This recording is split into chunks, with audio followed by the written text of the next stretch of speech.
We're going to turn now to new trouble for GM. It's adding nearly 1 million small cars to its ignition switch recall, which has been linked to at least a dozen deaths. And adding to the headache, the auto giant has suddenly stopped selling certain Chevy Cruze compact cars for no given reason at this point. ABC's Rebecca Jarvis has more on this developing story, including why it took more than 10 years to implement the recall.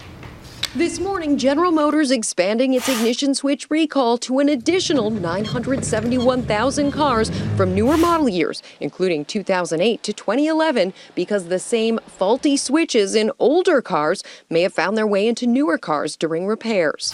GM telling ABC News there are no known deaths linked to this recall of newer vehicles, but they're not taking chances. We have work to do to improve our process, and we are dedicated to doing that. The expanded recall coming just days after CEO Mary Barra, who took over at GM in January, issued this apology to customers, pledging to conduct her own investigation into why GM took more than a decade to recall 1.6 million cars linked to at least 12 deaths. And I can commit to you, we will put all those processes and learnings in place to make sure this never happens again.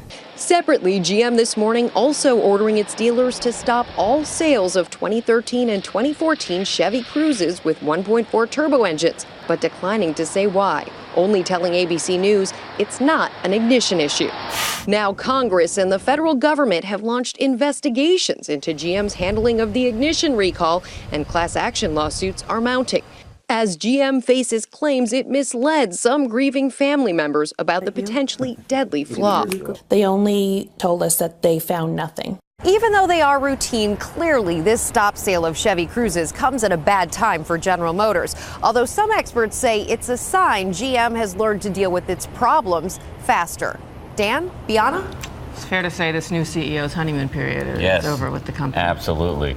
A tough one for GM, and our thanks to Rebecca Jarvis this morning.